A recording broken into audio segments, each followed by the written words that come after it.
বিসমিল্লাহির রহমানির রহিম। আসসালামু আলাইকুম। চট্টগ্রাম সরকারি মহিলা কলেজের অনলাইন ক্লাসে সবাইকে স্বাগতম। প্রিয় শিক্ষার্থী, আশা করি তোমরা সবাই ভালো আছো, সুস্থ আছো, নিরাপদে আছো। আল্লাহর অশেষ রহমতে আমিও ভালো আছি।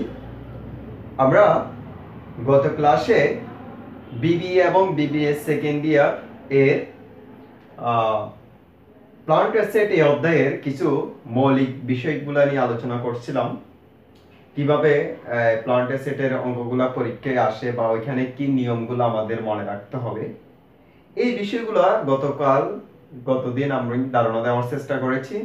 আশা করি ইতিমধ্যে তোমরা ক্লাসটা দেখেছো, ওইখানে যে নিয়মগুলো আছে এগুলো ইতিমধ্যে তোমরা শিখে নিয়েছো।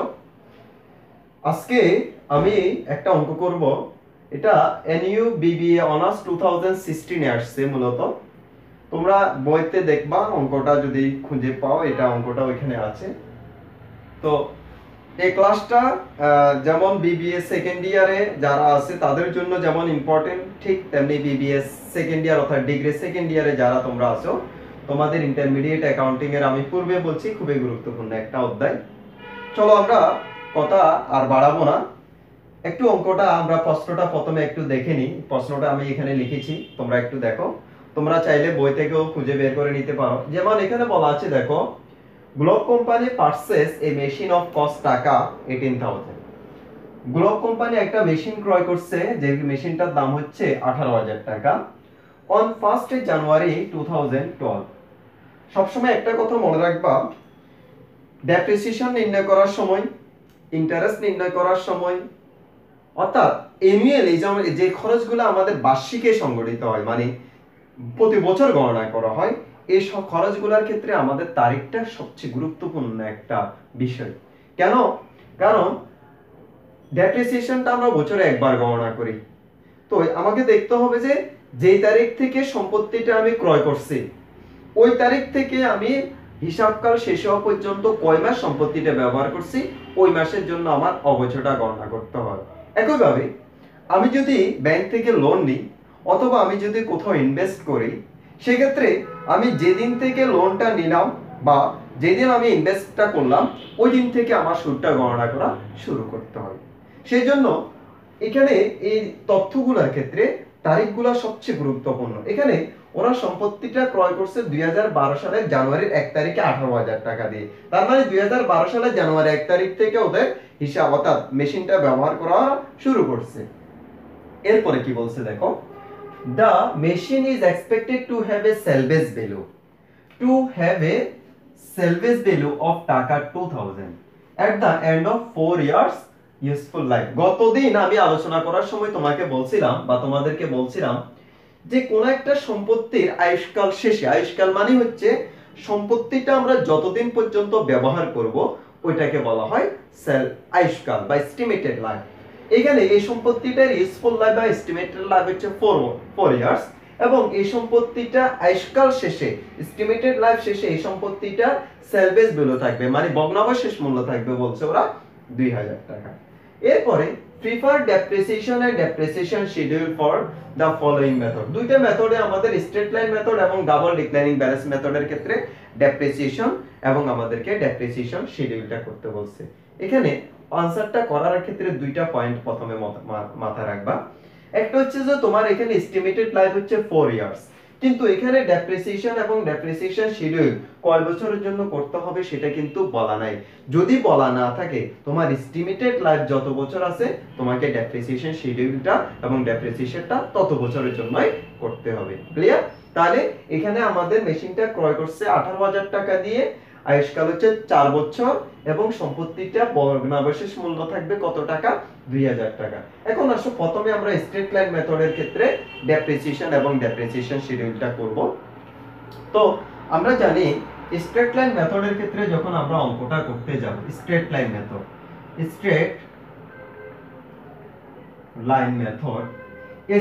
মেথডের ক্ষেত্রে যখন আমরা অঙ্কটা করতে যাব, সেক্ষেত্রে সর্বপ্রথম আমার কাজ হচ্ছে অ্যানুয়াল ডেপ্রিসিয়েশনটা বের করে আনা। তো আমরা স্ট্রেট লাইন মেথডের ক্ষেত্রে অ্যানুয়াল ডেপ্রিসিয়েশন বের করার সূত্রটা জানি, সেটা হচ্ছে cost of machine minus salvage value divided by estimated life,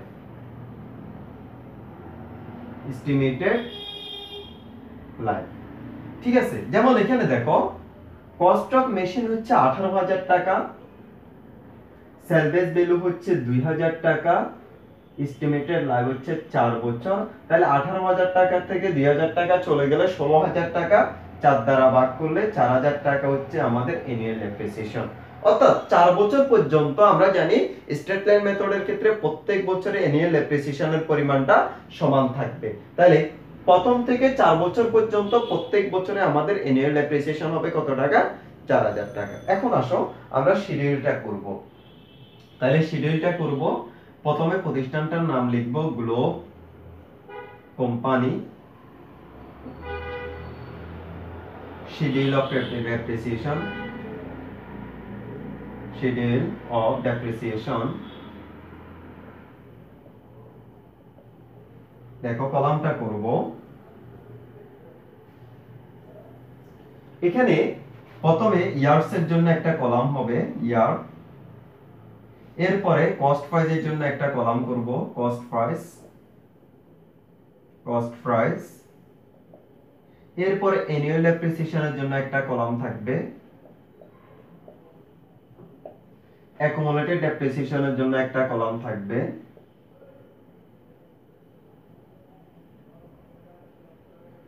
লাস্টে বুক ভ্যালুর জন্য একটা কলাম থাকবে। এই বুক ভ্যালুটাকে তুমি ক্যারিং ভ্যালুও বলতে পারো। চলো প্রথম বছর আমরা দেখি, প্রথমে 2012 জানুয়ারির 1 তারিখে প্রথমে আমরা কস্ট প্রাইসটা লিখে ফেলে 18,000 টাকা। এই কস্ট প্রাইসটা সরাসরি তুমি বুক ভ্যালুতেও লিখে ফেলবা 18,000 টাকা। আর সবসময় মনে রাখবা 2012 সালের জানুয়ারির 1 তারিখে আমাদের হিসাব কালটা শুরু হয়েছে, আর ডেপ্রিসিয়েশন গুলা ক্যালকুলেশন করতে হয় প্রত্যেক বছরের, অর্থাৎ প্রত্যেক হিসাবকালের শেষ তারিখ। তাই হিসাবকালের শেষ তারিখটা হচ্ছে ডিসেম্বর 31 তারিখ। এটা প্রশ্নে বলা থাকতেও পারে, না থাকলেও অসুবিধা নেই। কস্ট প্রাইসটা অপরিবর্তিত থাকবে। অ্যানুয়াল ডেপ্রিসিয়েশন আমরা বের করছি 4,000 টাকা। তাহলে প্রথম বছরে অ্যাকুমুলেটেড ডেপ্রিসিয়েশনটা 4,000 টাকা থেকে যাবে। দেখো আমাদের বুক ভ্যালু বের করার সূত্রটা হচ্ছে কস্ট প্রাইস থেকে অ্যাকুমুলেটেড ডেপ্রিসিয়েশন গুলা বিয়োগ করব। তাহলে দেখো কস্ট প্রাইস আছে 18,000 টাকা, অ্যাকুমুলেটেড ডেপ্রিসিয়েশন 4,000 টাকা, তাহলে আর থাকতেছে কত টাকা? 14,000 টাকা। ওকে, এরপরে 2013 ডিসেম্বর 31 তারিখ কস্ট প্রাইস অপরিবর্তিত থাকবে 18,000 টাকা, অ্যানুয়াল ডেপ্রিসিয়েশনটাও ঠিক থাকবে। তাহলে এই 4,000 টাকার সাথে 4,000 টাকা যোগ করলে অ্যাকুমুলেটেড ডেপ্রিসিয়েশন 18,000 টাকা, 18,000 টাকা থেকে 8,000 টাকা চলে গেলে আর থাকবে 10,000 টাকা। ওকে, এরপরে 2014 ডিসেম্বর 31 তারিখ 18,000 টাকা, কস্ট প্রাইস অপরিবর্তিত থাকবে 4,000 টাকা, অ্যানুয়াল ডেপ্রিসিয়েশন তাহলে 8,000 টাকা 4,000 টাকা যোগ করলে 12,000 টাকা। তাহলে দেখো 18,000 টাকা থেকে 12,000 টাকা চলে গেলে আর থাকবে 8,000 টাকা আমাদের বুক ভ্যালু। ওকে, 8,000 টাকা না, সরি, 18,000 টাকা থেকে 12,000 টাকা চলে গেলে আর থাকবে 6,000 টাকা। এরপরে লাস্ট 2015 ডিসেম্বর 31 তারিখ 18,000 টাকা, 4,000 টাকা। দেখো 12,000 টাকার সাথে 4,000 টাকা যোগ করলে 16,000 টাকা। এখানে 18,000 টাকা থেকে 16,000 টাকা চলে গেলে আর থাকতেছে 2,000 টাকা। তাহলে এখানে দেখো আমাদের এখানে 2,000 টাকা ব্যালেন্স থেকে গেল। এটা হচ্ছে এই যে বুক ভ্যালু ওরা বলছে 2,000 টাকা থাকবে, এই 2,000 টাকা এটা হচ্ছে আমাদেরকে, এটা হচ্ছে শিডিউল অফ ডেপ্রিসিয়েশন। অনেক ইজি, আবার বলতেছি আমরা কস্ট প্রাইস গুলো অপরিবর্তিত থাকবে, অ্যানুয়াল ডেপ্রিসিয়েশন গুলো আমরা সবগুলো সেম লিখে ফেলছি। অ্যাকুমুলেটেড ডেপ্রিসিয়েশন হচ্ছে এটার সাথে এটা যোগ করে এখানে, এটার সাথে এটা যোগ করে এখানে, এটার সাথে এটা যোগ করে এখানে। আর বুক ভ্যালু বের করার সূত্রটা হচ্ছে কস্ট প্রাইস থেকে যখন আমরা অ্যাকুমুলেটেড ডেপ্রিসিয়েশন গুলো বিয়োগ করব তখন বুক ভ্যালুটা চলে আসবে। এটা হচ্ছে যে স্ট্রেট লাইন মেথড। আশা করি সবাই বুঝতে পারছো। ওকে, এখন আমরা করব আরেকটা মেথড, এরপরে যেটা বলছে ওরা ডাবল ডিক্লাইনিং ব্যালেন্স মেথডটা করব। তাহলে ডাবল ডিক্লাইনিং ব্যালেন্স মেথড, দেখো এটা মুছে দিলাম। তো ডাবল ডিক্লাইনিং ব্যালেন্স মেথড এবং ডিক্লাইনিং ব্যালেন্স মেথডের ক্ষেত্রে আমি তোমাদেরকে বলছিলাম যে এই দুইটা পদ্ধতির ক্ষেত্রে প্রশ্নে যদি রেট অফ ডেপ্রিসিয়েশন দেওয়া না থাকে সর্বপ্রথম তোমাকে রেট অফ ডেপ্রিসিয়েশনটা বের করে নিতে হবে। তাহলে দেখো আমাদের এখানে কোথাও কিন্তু রেট অফ ডেপ্রিসিয়েশন দেওয়া নাই, তাহলে আমরা ডাবল ডিক্লাইনিং ব্যালেন্স মেথডে অঙ্ক করার জন্য সর্বপ্রথম আমরা রেট অফ ডেপ্রিসিয়েশনটা বের করব। আর ডাবল ডিক্লাইনিং ব্যালেন্স মেথডের ক্ষেত্রে রেট অফ ডেপ্রিসিয়েশন বের করার সূত্রটা হচ্ছে রেট অফ ডেপ্রিসিয়েশনের সূত্রটা হচ্ছে 100% divided by estimated life into 2। তাহলে এখানে দেখো 100% divided by estimated life 4 years into 2। তাহলে 100 কে 4 দ্বারা ভাগ করলে হচ্ছে 25, 25 কে 2 দ্বারা গুণ করলে হচ্ছে কত পার্সেন্ট? 50%।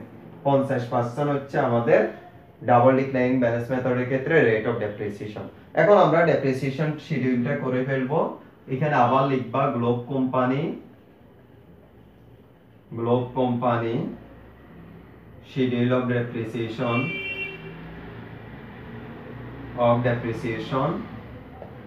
কলামটা করব। দেখো স্ট্রেট লাইন মেথডের ক্ষেত্রে আমরা যে কলামটা করছি ডাবল ডিক্লাইনিং ব্যালেন্স মেথড এবং ডিক্লাইনিং ব্যালেন্স মেথডের ক্ষেত্রে শিডিউলের টেবলটা কিন্তু চেঞ্জ হয়ে যাবে। কি রকম হবে? এখানে প্রথমে ইয়ার থাকবে, এরপর এখানে থাকবে প্রথমে beginning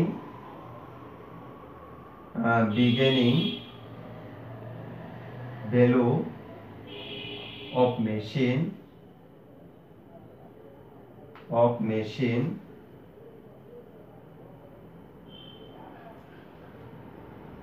beginning value of machine,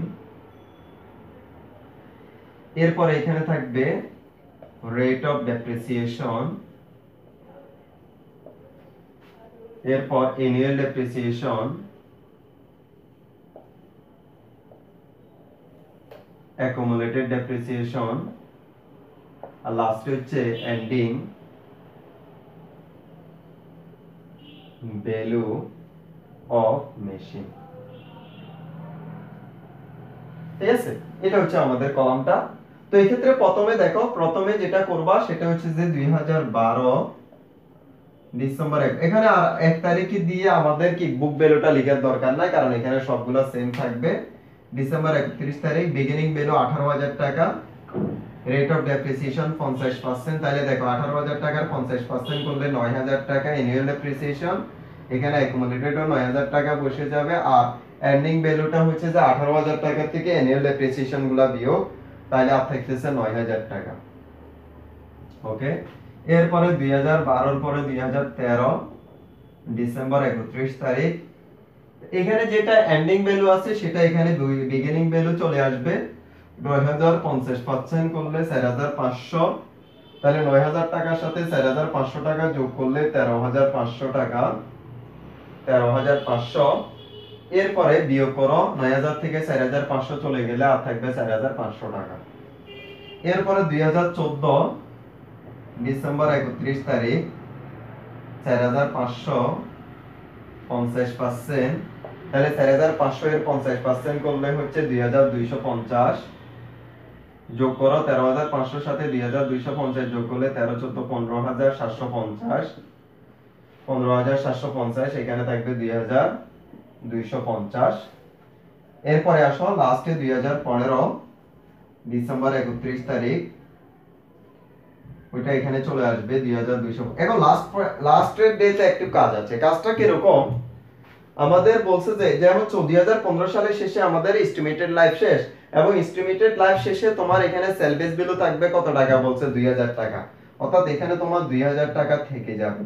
তো লাস্ট বছরে আমরা যে কাজটা করব, যদি আমাদের এস্টিমেটেড লাইফ এবং শিডিউল অফ ডেপ্রিসিয়েশন যদি সেম হয়, অর্থাৎ যত বছরের জন্য ডেপ্রিসিয়েশন করতে শিডিউল করতে বলছে তত বছরে যদি আমাদের কি দেওয়া থাকে, ইউজফুল লাইফ দেওয়া, এস্টিমেটেড লাইফ দেওয়া থাকে, সেক্ষেত্রে লাস্ট ইয়ারে ডেপ্রিসিয়েশন বের করার নিয়মটা হচ্ছে আমাদের বিগিনিং ভ্যালু যেটা দেওয়া থাকবে এটা এবং সেলভেজ ভ্যালু, অর্থাৎ এন্ডিং ভ্যালু, এখানে সেলভেজ ভ্যালু থাকবে বলছে 2,000 টাকা 4 বছর পরে, তাহলে 2,000 টাকা লিখে দিলাম। তাহলে এখানে ডেপ্রিসিয়েশনটা হবে এই 2,250 থেকে 2,000 টাকা বিয়োগ করলে আর 250 টাকা, এটা হচ্ছে যে অ্যানুয়াল ডেপ্রিসিয়েশন। তাহলে এটা যোগ করলে হচ্ছে এখানে কত টাকা? 16,000 টাকা, এটাই এন্ডিং ভ্যালু। তাহলে লাস্ট ইয়ারে কি কাজটা করলাম আমরা? লাস্ট ইয়ারে হচ্ছে যে ওরা বলে দিছে এখানে যে এস্টিমেটেড লাইফ শেষে 2000 টাকা কি থেকে যাবে, 2000 টাকা সেলভেজ ভ্যালু থেকে যাবে, আমরা সেলভেজ ভ্যালু 2000 টাকা রেখে দিলাম। তাহলে আমার বিগিনিং ভ্যালু আছে 2250 টাকা, বছর শেষে থাকবে বলছে 2000 টাকা। তাহলে এই 250 টাকা হচ্ছে অ্যানুয়াল ডেপ্রিসিয়েশন, ঠিক আছে। তাহলে বিয়োগ করে বের করলাম, আর এটা হচ্ছে যে আমাদের 16000 টাকা। এটাই, তাহলে এইভাবে আমরা তাহলে দুইটা মেথড শিখলাম। অর্থাৎ এইভাবে অঙ্কটা করব, দুইটা, প্রথমে স্ট্রেট লাইন মেথড করলে আমরা এরপরে ডাবল ডিক্লাইনিং ব্যালেন্স মেথডের ক্ষেত্রে, এরপরে অন্য ক্লাস পাইলে আমরা অন্য আরো দুইটা বা আর অন্য মেথড যেগুলো আছে এগুলো নিয়ে আলোচনা করব। তাহলে ক্লাসটা একটু ভালো করে মনোযোগ সহকারে করবা, বুঝবা। আর যারা অন্য গ্রুপে আছে বা যারা জানে না তাদেরকে জানানোর একটু ব্যবস্থা করবা। তাহলে আজকের মতো এতটুকু। প্রিয় শিক্ষার্থী, ভালো থাকবা, সুস্থ থাকবা। আল্লাহ হাফেজ।